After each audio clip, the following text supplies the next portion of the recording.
ನಮಸ್ತೆ ಎಲ್ಲ ಮಾಸ್ತರ್ಸ್ಗೆ ನಮಸ್ತೆ. ಇವತ್ತಿನ ನನ್ನ ಜ್ಞಾನ ಹಂಚಿಕೆಯ ವಿಷಯ ಎಥ್ನಿಕ್ ಬಾಡಿ ಮತ್ತು ರೋಗಗಳಿಗೆ ಸಂಬಂಧಿಸಿದ ಮಾಸ್ತರ್ಸ್. ನಾನು ಮೊದಲಿಗೆ ಪತ್ರಿಜಿ ಗುರುಗಳಿಗೆ, ಸ್ವರ್ಣಮಾಲಾ ಅಮ್ಮನವರಿಗೆ, ನನ್ನ ತಂದೆ ತಾಯಿಗಳಿಗೆ ಹಾಗೂ ನನಗೆ ಈ ಜ್ಞಾನವನ್ನ ಕಲಿಸಿದಂತ ಎಲ್ಲಾ ಹಿರಿಯ ಪಿರಮಿಡ್ ಮಾಸ್ಟರ್ಸ್ ಗಳಿಗೆ, ವಿಶೇಷವಾಗಿ ರಂಗನಾಥ್ ಗುರುಗಳಿಗೆ ಹಾಗೂ ಈ ರಾತ್ರಿ ಧ್ಯಾನದ ಜೂಮ್ ತರಗತಿ ಎಲ್ಲಾ ಕಾರ್ಯಗಳ ಜವಾಬ್ದಾರಿಯನ್ನು ಸುಸೂತ್ರವಾಗಿ ನಡೆಸ್ಕೊಂಡು ಹೋಗ್ತಾ ಇರುವಂತ ರೇವತಿ ಮೇಡಮ್ ಮತ್ತೆ ಅವರ ತಂಡದವರಿಗೆ ಮತ್ತೆ ತಮ್ಮೆಲ್ಲರಿಗೂ ನಮಸ್ಕರಿಸ್ತಾ ನನ್ನ ಜ್ಞಾನ ಹಂಚಿಕೆಯನ್ನ ಪ್ರಾರಂಭಿಸ್ತೀನಿ ಮಾಸ್ಟರ್ಸ್. ಮಾಸ್ಟರ್ಸ್, ಇಲ್ಲಿ ನಾವು ಎಥ್ನಿಕ್ ಬಾಡಿ ಮತ್ತು ರೋಗಗಳು ಅಂತ ಏನು ಸ್ವಾಧ್ಯಾಯವನ್ನು ತಗೊಂಡಿದ್ದೀವಿ. ಇದಕ್ಕೆ ಮುಂಚಿತವಾಗಿ ಈ ವಿಷಯಕ್ಕೆ ನಾವು ಪ್ರವೇಶ ಮಾಡೋದಕ್ಕೆ ಮುಂಚಿತವಾಗಿ ನಾವು 7 ಶರೀರಗಳು ಮತ್ತು 7 ಚಕ್ರಗಳ ಬಗ್ಗೆ ನಾವು ಸಂಕ್ಷಿಪ್ತ ಮಾಹಿತಿಯನ್ನ ತಿಳ್ಕೊಳ್ಳೋದು ಒಳ್ಳೇದು ಅಂತ ಅನ್ಸುತ್ತೆ. ಈಗಾಗ್ಲೇ ಈ ತರಗತಿಯಲ್ಲಿ, ರಾತ್ರಿ ಧ್ಯಾನದ ಜೂಮ್ ತರಗತಿಯಲ್ಲಿ ನೀವು ನಂದಾ ಮೇಡಮ್ ಅವರು 7 ಶರೀರದ ಬಗ್ಗೆ ನಿಮ್ಗೆ ಸ್ವಾಧ್ಯಾಯನ ಮಾಡಿದ್ದಾರೆ, ಜ್ಞಾನವನ್ನ ಹಂಚಿದ್ದಾರೆ. ಹಾಗೆಯೇ ವೆಂಕಟರಮಣ ಸರ್ ಕೂಡ 7 ಚಕ್ರಗಳ ಬಗ್ಗೆ ನಿಮ್ಗೆ ಜ್ಞಾನವನ್ನ ಹಂಚಿದ್ದಾರೆ. ಈ 2 ವಿಷಯಗಳ ಬಗ್ಗೆ ನಿಮ್ಗೆ ಸಂಪೂರ್ಣವಾದ ಜ್ಞಾನ ಈಗಾಗ್ಲೇ ಸಿಕ್ಕಿದೆ ಮಾಸ್ಟರ್ಸ್. ಆದ್ರೂ ಕೂಡ ನನ್ನ ಈ ದಿನದ ಜ್ಞಾನ ಹಂಚಿಕೆ ವಿಷಯ 2ನೇ ಶರೀರವಾದ ಪ್ರಾಣಮಯ ಶರೀರಕ್ಕೆ ಸಂಬಂಧಪಟ್ಟಿರೋದ್ರಿಂದ ನಾನು ಈ ವಿಷಯಕ್ಕೆ ಲಿಂಕ್ ಕೊಟ್ಕೊಳ್ಳೋದಿಕ್ಕಾಗಿ ನಾನು 7 ಶರೀರಗಳು ಮತ್ತೆ 7 ಚಕ್ರಗಳ ಜ್ಞಾನವನ್ನ ಸಂಕ್ಷಿಪ್ತವಾಗಿ ಮತ್ತೊಮ್ಮೆ ಮರುಮನನ ಮಾಡ್ಕೊಂಡ್ಬಿಟ್ಟು ನನ್ನ ವಿಷಯಕ್ಕೆ ಪ್ರವೇಶವನ್ನ ನಾನು ಮಾಡ್ತೀನಿ ಮಾಸ್ಟರ್ಸ್. ಈಗ ನಮ್ಮ ದೇಹದಲ್ಲಿರುವಂತ 7 ಶರೀರಗಳಲ್ಲಿ ಮೊದಲನೇ ಶರೀರ ಭೌತಿಕ ಶರೀರ. ಇದನ್ನ ನಾವು ಸ್ಥೂಲ ಶರೀರ ಅಂತ ಕರಿತೀವಿ, ಮತ್ತೆ ಫಿಸಿಕಲ್ ಬಾಡಿ ಅಂತಾನು ಕೂಡ ಕರಿತೇವೆ. ಈ ಶರೀರ ಮೂಲಾಧಾರಕ್ಕೆ ಸಂಬಂಧಿಸಿದೆ ಮಾಸ್ಟರ್ಸ್. ಇದು ಮೂಳೆ, ಮಾಂಸ, ರಕ್ತ, ನರಮಂಡಲ ಇತ್ಯಾದಿಗಳನ್ನ ಒಳಗೊಂಡಿದೆ. ಇದು ಆಹಾರ ಮತ್ತು ನಿದ್ರೆಗೆ ಸಂಬಂಧಿಸಿದ ಶರೀರವಾಗಿದೆ.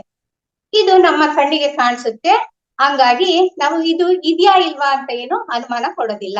ಭೌತಿಕ ಶರೀರ ಇದೆ, ಸ್ಥೂಲ ಶರೀರ ಇದೆ, ಹೌದು ಸ್ಥೂಲ ಶರೀರ ಇದೆ ಅಂತ ನಾವೆಲ್ಲ ಒಪ್ಕೊಳ್ತೀವಿ. ಆದ್ರೆ ನಾವು ಒಪ್ಪದೆ ಅನುಮಾನ ಪಡುವಂತ ಶರೀರಗಳು ಯಾವ್ದು ಅಂತ ಮುಂದೆ ನಾವು ತಿಳಿಸುವಂತ ಶರೀರಗಳು, ಯಾಕೆಂದ್ರೆ ಅವು ನಮ್ಗೆ ಕಣ್ಣಿಗೆ ಕಾಣಿಸುದಿಲ್ಲ. ಹಾಗಾಗಿ ಅವು ನಮ್ಗೆ ಇದೆಯಾ ಇಲ್ವಾ ಅಂತ ಒಂದು ಅನುಮಾನ ಪ್ರಾರಂಭದ ಏನು ನಾವು ಧ್ಯಾನಕ್ಕೆ ಪ್ರವೇಶ ಮಾಡ್ತೀವಿ, ಧ್ಯಾನ ಸಾಧನೆಯಲ್ಲಿ ಅತ್ಯಂತ ಉತ್ತುಂಗ ಸಾಧನೆಯನ್ನ ಮಾಡ್ದಿರುವಾಗ ನಮ್ಗೆ ಒಂದು ಅನುಮಾನಗಳು ಹುಟ್ಟೋದು ಸಹಜವಾಗಿ ಹುಟ್ಟುತ್ತವೆ. ಅಂತ ಮುಂದಿನ ಶರೀರಗಳ ಬಗ್ಗೆ ಆತರ ಅನುಮಾನಗಳು ನಮ್ಮಲ್ಲಿ ಹುಟ್ಟುತ್ತವೆ ಮಾಸ್ಟರ್ಸ್. ಯಾವ್ದು ಅಂತ ಹೇಳಿದ್ರೆ 2ನೇ ಶರೀರವಾದಂತ ಪ್ರಾಣಮಯ ಶರೀರ. ಇದನ್ನ ಎಥ್ನಿಕ್ ಬಾಡಿ ಅಂತಾನೂ ಕೂಡ ಕರೀತಾರೆ. ಇದು ಪ್ರಾಣ ಶಕ್ತಿ ಸಂಚಾರವಾಗುವಂತ ಶರೀರ ಆಗಿದೆ. ಪ್ರಾಣ, ಅಪಾನ, ಸಮಾನ, ಉದಾನ, ವ್ಯಾನ ಎಂಬ ಪಂಚ ಪ್ರಾಣಗಳು ಈ ಏನು ಪ್ರಾಣಮಯ ಶರೀರದಲ್ಲಿ ಹರಿತಾ ಇರ್ತವೆ. ಹಾಗೂ ಈ ಪ್ರಾಣಮಯ ಶರೀರದ ಬ್ಲಾಕೇಜ್ ನಿಂದಾಗಿ ನಮ್ಗೆ ಭೌತಿಕ ಶರೀರಕ್ಕೆ ಕಾಯಿಲೆಗಳು ಬರ್ತವೆ. ಮತ್ತೆ ಈ ಶರೀರ ಸ್ವಾದಿಷ್ಠಾನ ಚಕ್ರಕ್ಕೆ ಸಂಬಂಧಿಸಿದೆ ಮಾಸ್ಟರ್ಸ್. 3ನೇ ಶರೀರ ಮನೋಮಯ ಶರೀರ ಆಗಿದೆ. ಇದು ನಮ್ಮ ದೇಹಕ್ಕೆ ಏನು ಪ್ರಾಣಮಯ ಶರೀರದ ನಂತರ ಬರುವಂತ ಶರೀರ ಆಗಿದೆ. ಇದು 3ನೇ ಶರೀರ. ಇದಕ್ಕೆ ಆಸ್ಟ್ರಲ್ ಬಾಡಿ, ಸೂಕ್ಷ್ಮ ಶರೀರ ಅಂತಾನೂ ಕೂಡ ಕರೀತಾರೆ. ನಮ್ಮ ಮನಸ್ಸು ಈ ಮನೋಮಯ ಶರೀರದಲ್ಲಿ ನೆಲೆಯಾಗಿರುತ್ತೆ. ಮತ್ತೆ ಇದು ಮಣಿಪೂರಕ ಚಕ್ರಕ್ಕೆ ಸಂಬಂಧಿಸಿದಂತ ಶರೀರ ಆಗಿದೆ ಮಾಸ್ಟರ್. 4ನೇ ಶರೀರ ವಿಜ್ಞಾನಮಯ ಶರೀರ ಅಥವಾ ಇದನ್ನ ಕಾರಣ ಶರೀರ ಅಂತಾನೂ ಕರೀತಾರೆ. ಇದು ಭೌತಿಕ ಶರೀರಕ್ಕೆ ಹೊಂದ್ಕೊಂಡಂತೆ ಇದು ಕೂಡ 4ನೇ ಶರೀರವಾಗಿರ್ತದೆ. ಇದು ಅನಾಹತ ಚಕ್ರಕ್ಕೆ ಸಂಬಂಧಿಸಿದ ಶರೀರ ಆಗಿದೆ. ಇದು ಸಾಧನೆ ಮತ್ತು ಆತ್ಮ ಚಿಂತನೆಯಿಂದ ಇದು ಶಕ್ತಿಯುತವಾಗುವಂತ ಶರೀರ ಆಗಿದೆ ಮಾಸ್ಟರ್ಸ್. ಮತ್ತೆ ಮುಂದಿನ ಶರೀರ ಯಾವುದು ಅಂತ ಹೇಳಿದ್ರೆ ಆನಂದಮಯ ಶರೀರ. ಈ ಶರೀರ 5ನೇ ಶರೀರ ಆಗಿದೆ. ಇದು ವಿಶುದ್ಧ ಚಕ್ರಕ್ಕೆ ಸಂಬಂಧಿಸಿದಂತ ಶರೀರ ಆಗಿದೆ. ಈ ಶರೀರ ಆನಂದ ಮತ್ತು ಶುದ್ಧ ಪ್ರೇಮದ ಸ್ಥಿತಿಯನ್ನ ಹೊಂದಿರುವಂತ ಶರೀರ ಇದಾಗಿರುತ್ತೆ. ಮುಂದಿಂದು ವಿಶ್ವಮಯ ಶರೀರ. ವಿಶ್ವಮಯ ಶರೀರ ಎಲ್ಲರಿಗೂ ಒಂದೇ ರೀತಿ ಇರ್ತದೆ. ಈಗ ನಾನು ಮೇಲೆ ಹೇಳಿದಂತ ಈ 5 ಶರೀರಗಳೇನಿದ್ವ ಮಾಸ್ಟರ್ಸ್, ಈ 5 ಶರೀರಗಳು ಕೂಡ ನಾವು ಈ ಭೂಮಿ ಮೇಲೆ ಎಷ್ಟು ಜನ ವ್ಯಕ್ತಿಗಳಿದೆಯೋ ಆ ವ್ಯಕ್ತಿಗಳಲ್ಲೆಲ್ಲ ಭಿನ್ನ ಭಿನ್ನವಾಗಿರ್ತದೆ. ಒಬ್ಬೊಬ್ರದ್ದು ಒಂದೊಂದ್ ತರ ಟ್ಯಾಲಿ ಆಗೋದಿಲ್ಲ. ಈಗ ನಮ್ದು ಹೆಂಗೆ ಥಂಬ್ ಇಂಪ್ರೆಷನ್ ಹೆಂಗೆ ಭಿನ್ನವಾಗಿ ಇರ್ತದೋ ಆ ರೀತಿ ಎಲ್ಲರಿಗೂ ಭಿನ್ನವಾಗಿರ್ತದೆ. ಆದ್ರೆ ಈ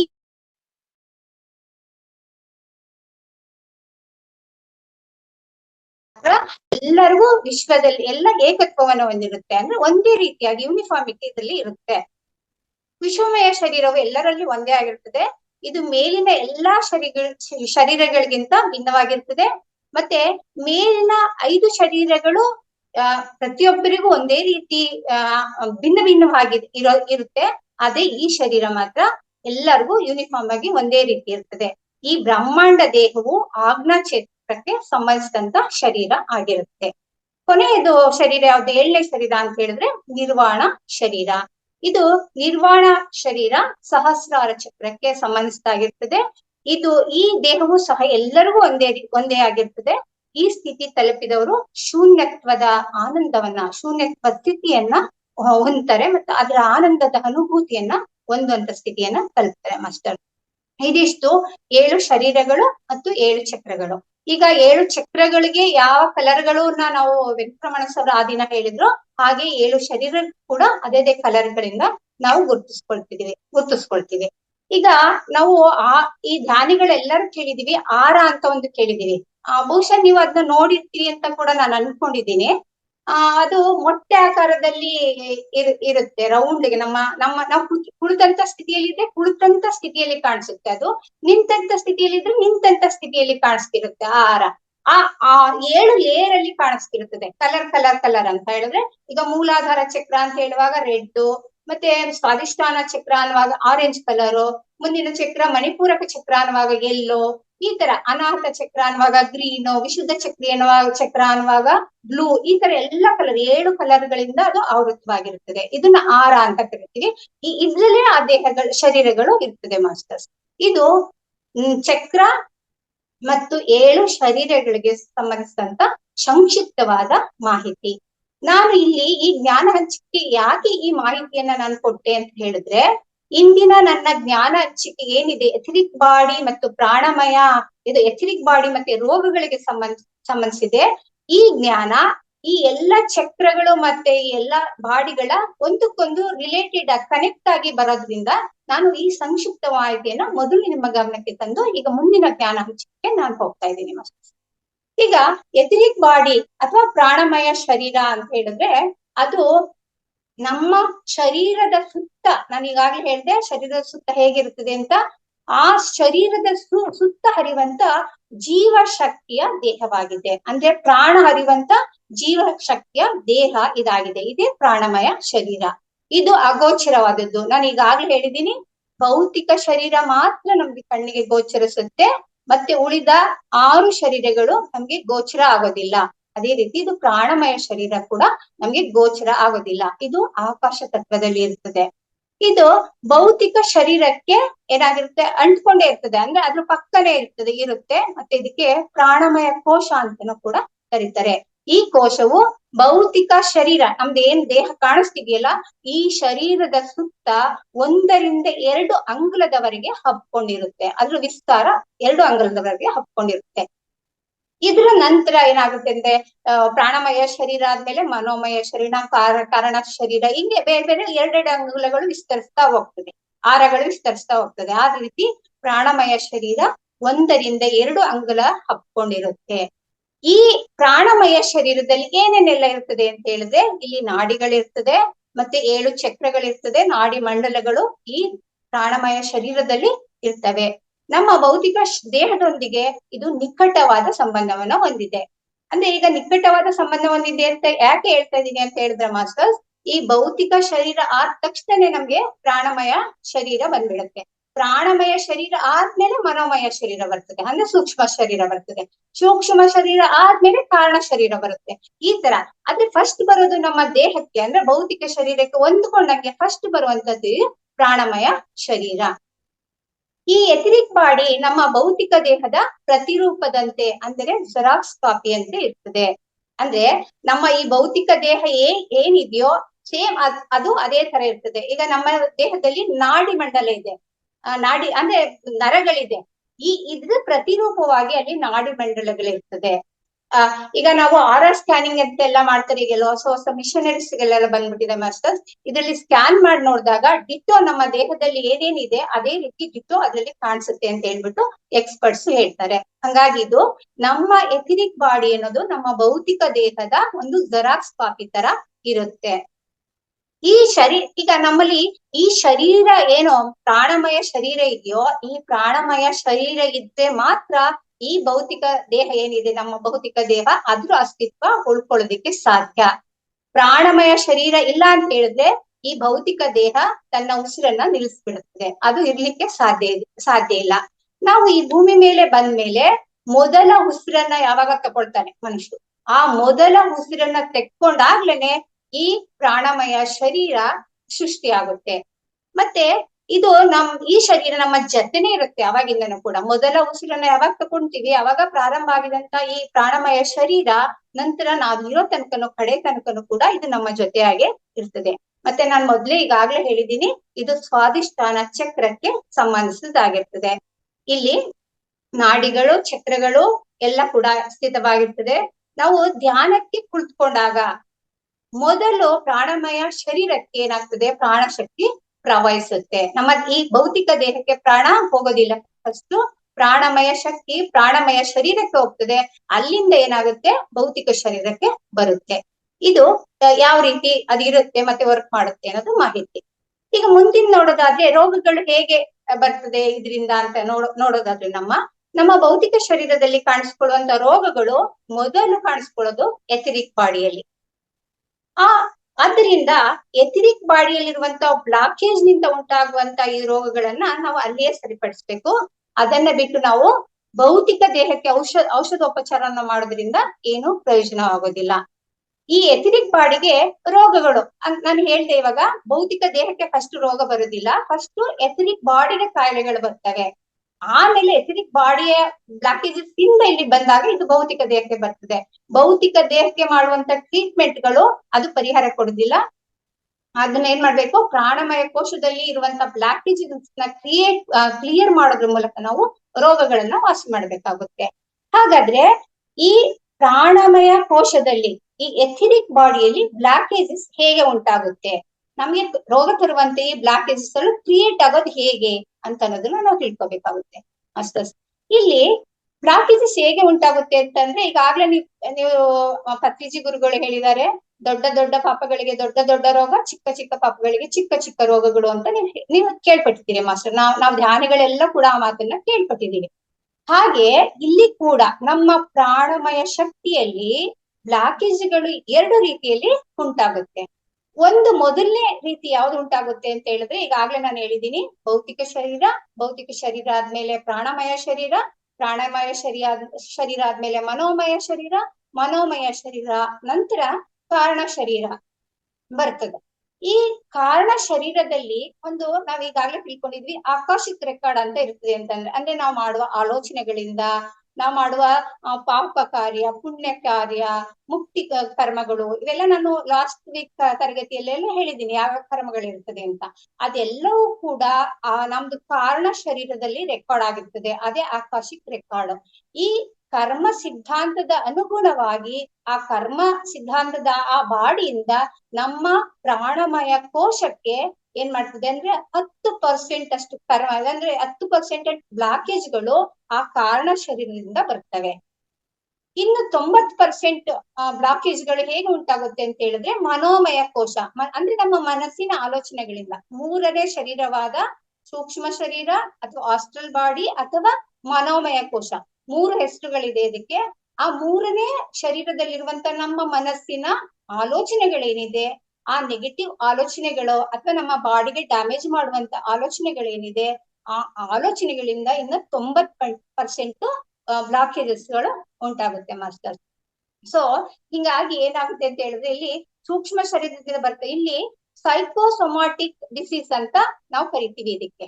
ಏನು ಮನೋಮಯ ಶರೀರದಲ್ಲಿ 90% ಬ್ಲಾಕೇಜಸ್ ಗಳಿಂದ ನಮ್ಗೆ ಕಾಯಿಲೆಗಳು ಬರ್ತದೆ, ಭೌತಿಕ ಶರೀರಕ್ಕೆ ಕಾಯಿಲೆಗಳು ಬರ್ತದೋ ಅದನ್ನ ಸೊಮಾಟಿಕ್ ಡಿಸೀಸ್ ಅಂತ ಕರಿತೀವಿ. ಅಂದ್ರೆ ಮನೋದೈಹಿಕ ಕಾಯಿಲೆಗಳು ಅಂತ ಹೇಳ್ಬಿಟ್ಟು, ಅಂದ್ರೆ ನಮ್ಮ ಮನಸ್ಸಿನಲ್ಲಿ ಉಂಟಾಗುವಂತ ಗೊಂದಲಗಳು, ನೆಗೆಟಿವ್ ಆಲೋಚನೆಗಳು, ಎಲ್ಲದ್ರಿಂದ ನಮ್ಮ ದೇಹಕ್ಕೆ ಬರುವಂತ ಕಾಯಿಲೆಗಳನ್ನ ನಾವು ಮನೋದೈಹಿಕ ಕಾಯಿಲೆಗಳು ಅಂತ ಹೇಳ್ಬಿಟ್ಟು ಕರಿತೀವಿ. ಎಥರಿಕ್ ಬಾಡಿಯಲ್ಲಿ ನಾವ್ ಈಗಾಗ್ಲೇ ನೋಡಿದೀವಿ 72,000 ನರನಾಡಿಗಳಿದೆ ಅಂತ ಹೇಳ್ಬಿಟ್ಟು. ಇದು ಎಥರಿಕ್ ಬಾಡಿಯಲ್ಲಿ ಇರುವಂತ ವ್ಯವಸ್ಥೆಯನ್ನ ನಾನು ಹೇಳ್ತಿದ್ದೀನಿ. ಈಗ ನಾನು ಹೇಳ್ದೆ ಕರ್ಮ ಸಿದ್ಧಾಂತದಿಂದ ಅಂದ್ರೆ ಕಾರಣ ಶರೀರದಿಂದ 10% ಬ್ಲಾಕೇಜಸ್ ಬರುತ್ತೆ. ಹಾಗೇನೆ ಮನೋಮಯ ಕೋಶದಿಂದ ಅಂದ್ರೆ ನಮ್ಮ ಮನಸ್ಸಿನ ಆಲೋಚನೆಗಳಿಂದ 90% ಬ್ಲಾಕೇಜ್ಗಳು ಬರುತ್ತೆ. ಈ ಎರಡು ಬ್ಲಾಕೇಜ್ಗಳು ಎಲ್ಲಿ ಬರುತ್ತೆ ಅಂತ ಹೇಳಿದ್ರೆ ಪ್ರಾಣಮಯ ಶರೀರದಲ್ಲಿ ಅಂದ್ರೆ ಎಥರಿಕ್ ಬಾಡಿಯಲ್ಲಿ ಬರುತ್ತೆ. ಎಥರಿಕ್ ಬಾಡಿಯಲ್ಲಿ ಇರುವಂತ ಈ 72,000 ನರನಾಡಿಗಳೇನಿದೆ, ಈ 72,000 ನರನಾಡಿಗಳಲ್ಲಿ ಮತ್ತೆ ಚಕ್ರಗಳಲ್ಲಿ ಏನಾಗ್ತದೆ ಅಂತಂದ್ರೆ ಬ್ಲಾಕೇಜ್ಗಳು ಉಂಟಾಗುತ್ತೆ. ಈ ಬ್ಲಾಕೇಜ್ಗಳು ಯಾವಾಗ ಉಂಟಾಗುತ್ತೆ ಅವಾಗ ಏನಾಗುತ್ತೆ ಅಂತಂದ್ರೆ ಪ್ರಾಣಮಯ ಶಕ್ತಿ ನಮ್ಮ ಇಡೀ ದೇಹಕ್ಕೆ ಸರಿಯಾಗಿ ಸಂಚಾರ ಆಗೋದಿಲ್ಲ. ಅಂದ್ರೆ ಒಂದು ನೀರಿನ ಪೈಪಲ್ಲಿ ಅಲ್ಲಲ್ಲಿ ತಡೆಗಳಾದ್ರೆ ನೀರು ಸರಾಗವಾಗಿ ಹೇಗೆ ಚಲಿಸಲ್ಬೋದು, ಅಲ್ಲಲ್ಲಿ ತಡೆ ಆಗ್ಬಿಡುತ್ತೋ ಆ ರೀತಿ ತಡೆಗಳು ಉಂಟಾಗುತ್ತೆ. ಈ ಬ್ಲಾಕೇಜ್ಗಳು ಏನ್ ಮಾಡ್ತದೆ ಅಂತಂದ್ರೆ ರೋಗಗಳನ್ನ ಕ್ರಿಯೇಟ್ ಮಾಡ್ತದೆ. ಅದು ನಮ್ಮ ಫಿಸಿಕಲ್ ಬಾಡಿಯಲ್ಲಿ ಅಂದ್ರೆ ನಮ್ಮ ಭೌತಿಕ ದೇಹದಲ್ಲಿ ಅದು ರೋಗಗಳಾಗಿ ನಮ್ಗೆ ಕಾಣಿಸ್ಕೊಳ್ತದೆ. ಸೊ ಹೀಗಿರೋದ್ರಿಂದ ನಾವು ಏನ್ ಮಾಡ್ಬೇಕಾಗುತ್ತೆ, ನಾವು ಧ್ಯಾನಕ್ಕೆ ಕುಳಿತಾಗ ಈಗ ಸಹಸ್ರಾರ ಚಕ್ರದ ಮೂಲಕ ಪ್ರಾಣಶಕ್ತಿ ಪ್ರವಹಿಸ್ತಾ ಇರುತ್ತೆ. ಈ ಪ್ರವಹಿಸೋದ್ರ ಮೂಲಕ ಏನ್ ಮಾಡುತ್ತೆ ಅಂತ ಹೇಳಿದ್ರೆ ಈ ಬ್ಲಾಕೇಜ್ಗಳನ್ನ ಕ್ಲಿಯರ್ ಮಾಡ್ತದೆ. ಮಾಸ್ಟರ್, ಈಗ ನಮ್ಗೆ ಗೊತ್ತು ಎಷ್ಟು ಜನ ಸ್ವತಃ ನನ್ನ ಅನುಭವ ಮತ್ತೆ ನಿಮ್ದು ಅನುಭವ ಆಗಿರುತ್ತೆ ಕೂಡ, ನಮ್ಮ ಎಷ್ಟೋ ಕಾಯಿಲೆಗಳು ನಾವ್ ಈ ಧ್ಯಾನಕ್ಕೆ ಬಂದ್ಮೇಲೆ ಧ್ಯಾನ ಮಾಡಕ್ಕೆ ಬಂದಾದ್ಮೇಲೆ ಕ್ಲಿಯರ್ ಆಗಿದೆ. ನಿಮ್ಗೆಲ್ಲಾರ್ಗು ಇದು ಅನುಭವ ಆಗಿರುತ್ತೆ ಅಂತ ನಾನು ಅನ್ಕೊಂಡಿದೀನಿ. ನನಗೆ ಅನುಭವ ಆಗಿದೆ ಮಾಸ್ಟರ್ಸ್. ಯಾಕೆ ಅಂತ ಹೇಳಿದ್ರೆ ನಾನು ಒಂಥರ ಮೆಂಟಲ್ ಡಿಸ್ಟರ್ಬ್ ಇಂದ ನಾನು ಇದ್ದಂತ ಸಂದರ್ಭದಲ್ಲಿ ಧ್ಯಾನಕ್ಕೆ ಬಂದೆ. ಧ್ಯಾನದ ಮೊದಲನೇ ದಿನನೇ ಕೂಡ ನಾನು ಅದ್ರ ಹಿಂದೆ ನಾನು ಸರಿಯಾಗಿ ನಿದ್ದೆ ಮಾಡ್ತಿರ್ಲಿಲ್ಲ. ನಿದ್ದೆ ಫುಲ್ ಡಿಸ್ಟರ್ಬ್ ಇತ್ತು ನನಗೆ. ಒಂದಿನಕ್ಕೆ ಒಂದು ರಾತ್ರಿಗೆ 2-3 ಗಂಟೆ ಅಷ್ಟೇ ನಿದ್ದೆ ಮಾಡ್ತಾ ಇದ್ದೆ. ನಾನು ಧ್ಯಾನಕ್ಕೆ ಕುಳಿತ ಆ ದಿನ ನಾನು ಇಡೀ ದಿನ ಒಂದು ನಿದ್ರೆಯ ಮಾತ್ರೆಯನ್ನ ತಿಂದ್ರೆ ಹೇಗೆ ನಿದ್ರೆ ಮಾಡ್ತೀವೋ ಆತರ ನಾನು ನಿದ್ರೆ ಮಾಡಿದ್ದೆ. ಅಂದ್ರೆ ಇದು ನನ್ನ ಸ್ವತಃ ನನ್ನ ಎಕ್ಸ್ಪೀರಿಯನ್ಸ್. ಅಂದ್ರೆ ಒಂದು ಪ್ರಾಣಮಯ ಶರೀರದಲ್ಲಿ ಒಂದು ಪ್ರಾಣಶಕ್ತಿ ಹೇಗೆ ಪ್ರವಹಿಸಿದ್ರೆ ನಮ್ಮ ಒಂದು ಫಿಸಿಕಲ್ ಬಾಡಿ ಮೇಲೆ ಹೇಗೆ ಒಂದು ಪಾಸಿಟಿವ್ ಎಫೆಕ್ಟ್ ರವಾನೆ ಆಗುತ್ತೆ ಅನ್ನೋದಕ್ಕೆ ಇದು ನನ್ನ ಸ್ವತಃ ಉದಾಹರಣೆ. ಬಹುಶಃ ನಿಮ್ಮೆಲ್ಲರಿಗೂ ಕೂಡ ಇದು ಉದಾಹರಣೆ ಆಗಿರ್ತದೆ. ಮತ್ತೆ ನೀವು ಎಷ್ಟೊಂದು ಎಕ್ಸ್ಪೀರಿಯನ್ಸ್ ಅನ್ನ ಹಿರಿಯ ಮಾಸ್ಟರ್ಸ್ ಗಳಿಂದ, ಪಿರಮಿಡ್ ಮಾಸ್ಟರ್ಸ್ ಗಳಿಂದ ಕೇಳಿದಿರಿ. ಎಷ್ಟೆಷ್ಟು ದೊಡ್ಡ ಕಾಯಿಲೆಗಳನ್ನ ಕೂಡ ಈ ರೀತಿ ಗುಣಪಡಿಸ್ಕೊಂಡಂತಹ ಸಾಕ್ಷಿಗಳು ನಮ್ಮ ಮುಂದೆ ಇದೆ ಮಾಸ್ಟರ್ಸ್. ಅದಕ್ಕೆ ಅದು ಏನಾಗುತ್ತೆ ಅಂತ ಹೇಳಿದ್ರೆ ನಾವು ಯಾವಾಗ ನಮ್ಮ ಮನಸ್ಸನ್ನ ಶೂನ್ಯಗೊಳಿಸ್ತೀವಿ, ಮನಸ್ಸನ್ನ ಖಾಲಿ ಮಾಡ್ಕೊಳ್ತೀವಿ. ಮನಸ್ಸನ್ನ ಖಾಲಿ ಮಾಡಿದ ತಕ್ಷಣ ಈ ವಿಶ್ವಮಯ ಪ್ರಾಣ ಶಕ್ತಿ ಏನಿರುತ್ತೆ ನಮ್ಮ ಬ್ರಹ್ಮರಂಧ್ರದಿಂದ ಪ್ರವಹಿಸಿ ನಮ್ಮ ಈ 72,000 ನರನಾಡಿಗಳಲ್ಲಿ ಹಾಗೂ 7 ಚಕ್ರಗಳಲ್ಲಿ ಇರುವಂತಹ ಈ ಬ್ಲಾಕೇಜಸ್ ಅನ್ನ ಕ್ಲಿಯರ್ ಮಾಡ್ತದೆ. ಯಾವಾಗ ಇದು ಬ್ಲಾಕೇಜಸ್ ಕ್ಲಿಯರ್ ಆಗಿ ಪ್ರಾಣಮಯ ಶಕ್ತಿ ಎಲ್ಲ ಕಡೆ ಹರಿಯಕ್ ಶುರುವಾಗುತ್ತೆ, ಈ ಭೌತಿಕ ದೇಹ ತಾನೇನೆ ಗುಣಪಡಿಸ್ಕೊಳ್ತಾ ಹೋಗುತ್ತೆ. ಇದು ಕಾಯಿಲೆ ಗುಣವಾಗುವಂತ ರೀತಿಯಾಗಿದೆ ಮಾಸ್ಟರ್ಸ್. ಹಾಗಾಗಿ ಆ ಮೂಲಕ ಭೌತಿಕ ಶರೀರ ಆರೋಗ್ಯಯುತವಾಗುತ್ತೆ, ಆಗ್ತಾ ಹೋಗುತ್ತೆ. ಆದ್ರೆ ಈ ನಾವು ಏನು ಸೈಕೋಸೊಮೆಟಿಕ್ ಅಂತ ಮನೋದೈಹಿಕ ಕಾಯಿಲೆ 90% ಅಂತ ಹೇಳಿದ್ನೋ, ಇದು ಏನಾಗುತ್ತೆ ಅಂತ ಹೇಳಿದ್ರೆ ತಕ್ಷಣಕ್ಕೆ ಗುಣ ಆಗ್ಬಿಡುತ್ತೆ. ನಮ್ಗೆ ಕಡಿಮೆ ಟೈಮ್ ಸಾಕು ಅದಕ್ಕೆ ಗುಣ ಆಗ್ಲಿಕ್ಕೆ. ಯಾಕೆಂತಂದ್ರೆ ಅದು ಈ ಜನ್ಮದಲ್ಲೇ ಬಂದಿರುತ್ತೆ, ನಮ್ಮ ಆಲೋಚನೆಗಳಿಂದ ಬಂದಿರುತ್ತೆ ಅದು. ಸೊ ಆದ್ರೆ ನಮ್ಮ ಇಂದಿನ ಕರ್ಮ ಸಿದ್ಧಾಂತದ ಮೂಲಕ ಕಾರಣ ಶರೀರದಿಂದ ಬಂದಂತಹ ಕಾಯಿಲೆಗಳಿಗೆ ಒಂದಷ್ಟು ಟೈಮ್ ಬೇಕಾಗುತ್ತೆ. ಒಂದಷ್ಟು ದೀರ್ಘಕಾಲವಾದ ಒಂದು ಟೈಮ್ ಅನ್ನ ತಗೊಂಡೋದು ನಿಧಾನವಾಗಿ ಕೂಡ ಅದು ಕೂಡ ಗುಣ ಆಗುತ್ತೆ. ಹಾಗಾಗಿ ನಾವು ಈ ಎಥರಿಕ್ ಬಾಡಿ ಭೌತಿಕ ಶರೀರ ಆದ್ರಿಂದ ನಾವು ನಿರಂತರವಾದ ಧ್ಯಾನ ಸಾಧನೆಯನ್ನ ಮಾಡೋದ್ರ ಮೂಲಕ ಈ ಬ್ಲಾಕೇಜಸ್ ಅನ್ನ ಕ್ಲಿಯರ್ ಮಾಡ್ಕೊಂಡು ಆ ಮೂಲಕ ದೈಹಿಕ ಆರೋಗ್ಯವನ್ನ ಪಡ್ಕೋಬಹುದು ಮಾಸ್ಟರ್ಸ್. ಹಾಗಿದ್ರೆ ಈ ಎಥರಿಕ್ ಬಾಡಿ ಮತ್ತೆ ಭೌತಿಕ ಶರೀರದ ಸಂಬಂಧ ಏನು, ಜೊತೆಯಾಗಿ ಎಲ್ಲಿ ತನಕ ಹೋಗ್ತವೆ ಅಂತ ನೋಡೋದಾದ್ರೆ, ಈ ಭೌತಿಕ ಶರೀರ ಏನಿದೆ, ಈ ಭೌತಿಕ ಶರೀರ ಮರಣ ಹೊಂದಿದಾಗ ಅಂತಂದ್ರೆ ನಮ್ಮ ಉಸಿರು ನಿಂತಾದ್ಮೇಲೆ, ನಿಂತ ತಕ್ಷಣ ಈ ಪ್ರಾಣಮಯ ಶರೀರ ಇದು ಸಾಯಲ್ಲ. ಇದು ನಂತರ 3 ದಿನಗಳ ಕಾಲ ಅದು ಜೀವಿಸ್ತಿರುತ್ತೆ ಅಂತ ಹೇಳ್ಬಿಟ್ಟು ಎಕ್ಸ್ಪರ್ಟ್ ಹೇಳ್ತಾರೆ ಮಾಸ್ಟರ್. ಇದು ನನ್ನ ಅನುಭವಕ್ಕೆ ಏನೋ ಬಂದಿಲ್ಲ, ಮತ್ತೆ ಅವ್ರು ಹೇಳಿರೋದನ್ನ ನಾನು ಹೇಳ್ತಾ ಇದ್ದೀನಿ ಅಷ್ಟೇ.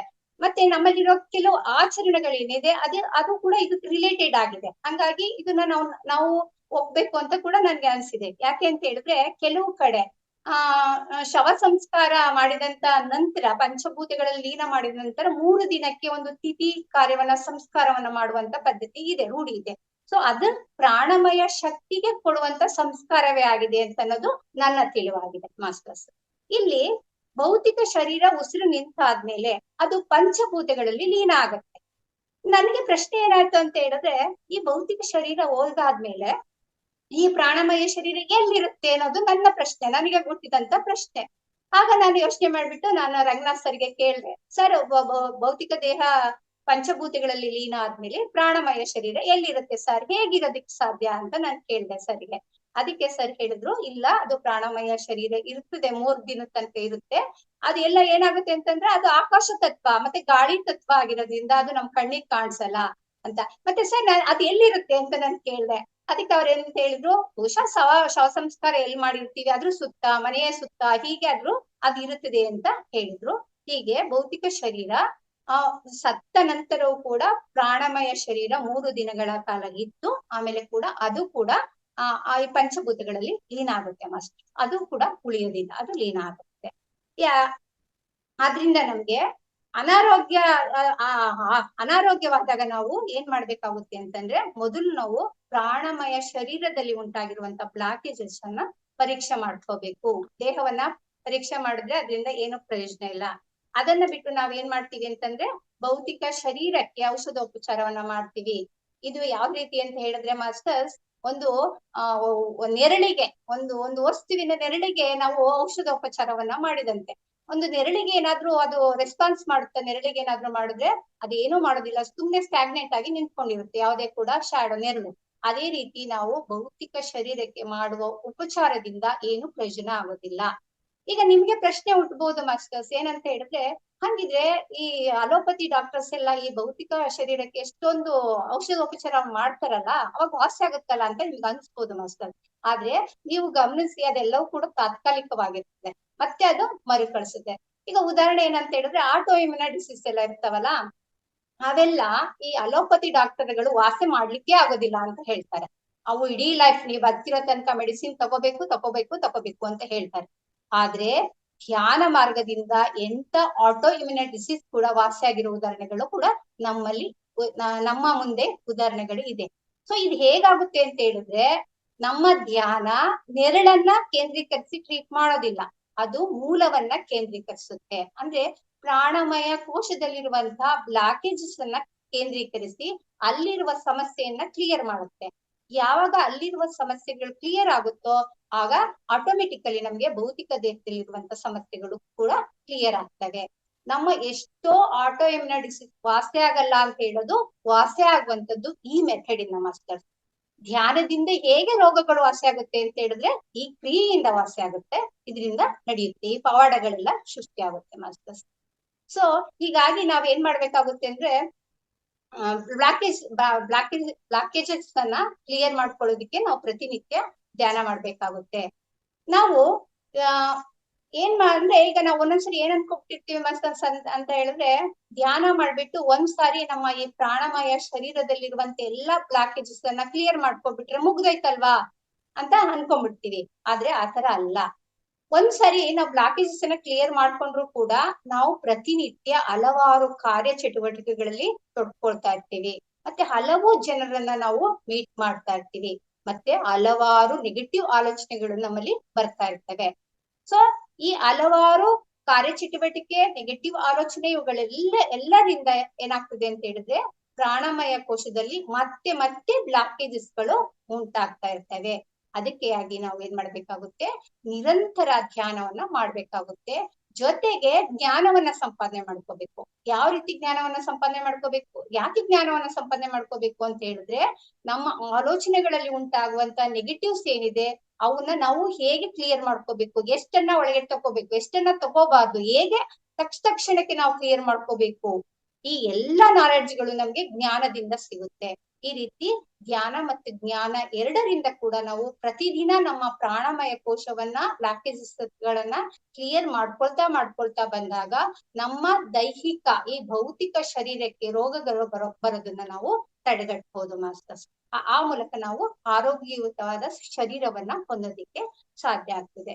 ಹಂಗಿದ್ರೆ ಈಗ ನಮ್ಮ ಪ್ರಾಣಮಯ ಕೋಶದಲ್ಲಿ ಇರುವಂತ ಬ್ಲಾಕೇಜಸ್ ಅನ್ನ ಕಂಡುಕೊಳ್ಳೋದು ಹೇಗೆ ನಾವು ಅಂತ ಹೇಳಿದ್ರೆ, ಅದು ಏನಾಗ್ತದೆ ಕಂಡುಕೊಳ್ಳೋದು ಹೇಗೆ ಅಂತ ಹೇಳಿದ್ರೆ, ಈಗ ಥರ್ಡ್ ಐ ಮಾಸ್ಟರ್ಸ್ ಅಂತ ಹೇಳ್ತೀವಿ. ಅಂದ್ರೆ ಧ್ಯಾನ ಸಾಧನೆಯಲ್ಲಿ ದೊಡ್ಡ ಮಟ್ಟದ ಸಾಧನೆ ಮಾಡಿರುವಂತ ಮಾಸ್ಟರ್ಸ್.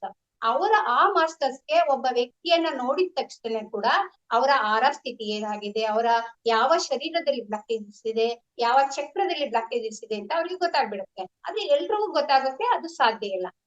ನಾವು ಕೂಡ ಧ್ಯಾನ ಸಾಧನೆಯಲ್ಲಿ ತುಂಬಾ ಮುಂದೆ ಹೋದಾಗ ಸ್ವತಃ ನಮ್ಗೆ ಎಲ್ಲಿ ಬ್ಲಾಕೇಜಸ್ ಉಂಟಾಗಿದೆ ಅಂತ ನಮಗೆ ಗೊತ್ತಾಗ್ಬೋದು.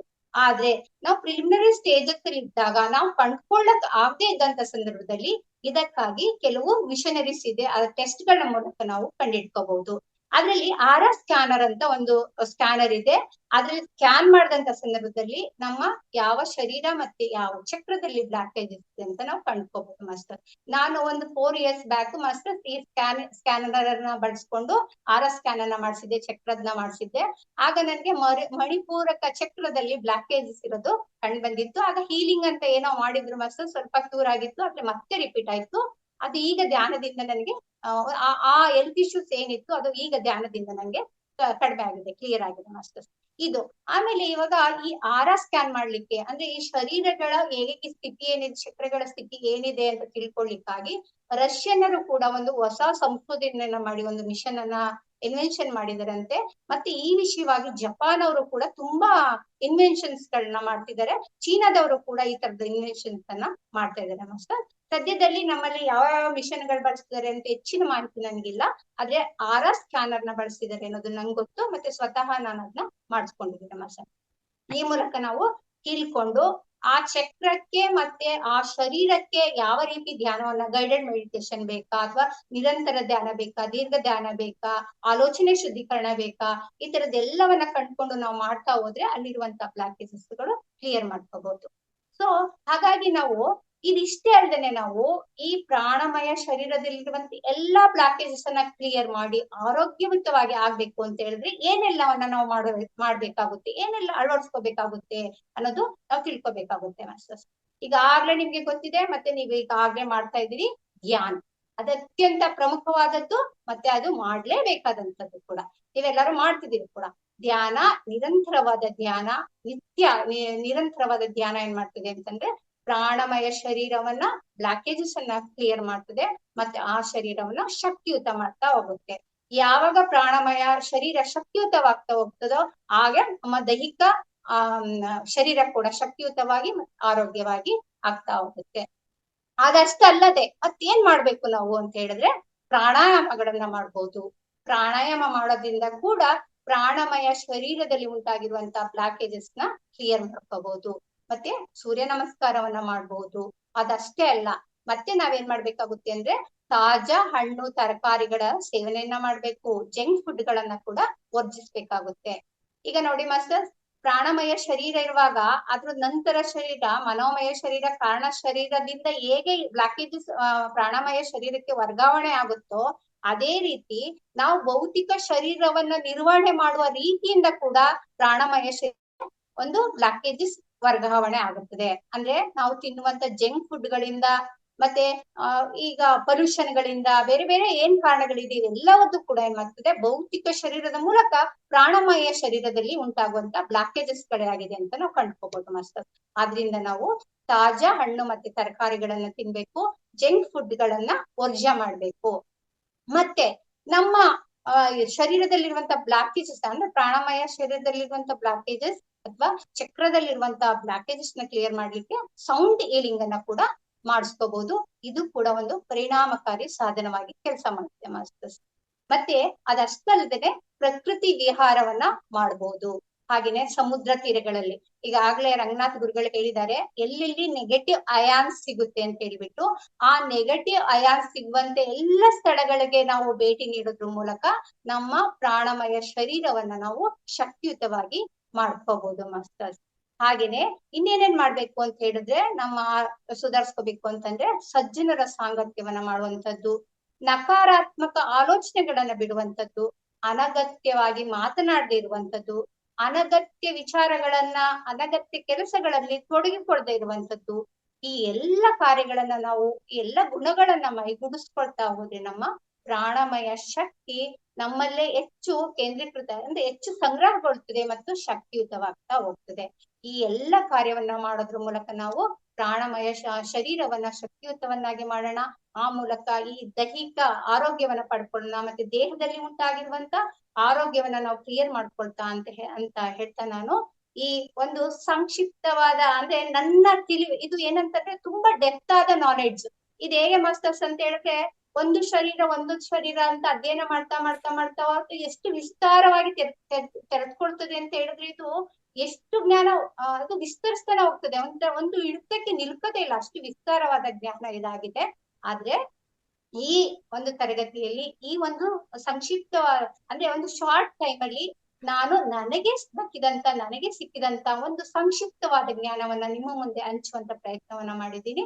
ಈ ಅವಕಾಶಕ್ಕಾಗಿ ಮಮತಾರ್ ಫೌಂಡೇಶನ್ಗೆ, ರಂಗನಾಥ ಗುರುಗಳಿಗೆ, ರೇವತಿ ಮೇಡಮ್ ಅವರಿಗೆ ಮತ್ತೆ ತಮ್ಮೆಲ್ಲರಿಗೂ ನಮಸ್ಕರಿಸ್ತಾ ನನ್ನ ಜ್ಞಾನ ಹಂಚಿಕೆನ ಮುಗಿಸ್ತಾ ಇದ್ದೀನಿ. Thank you so much.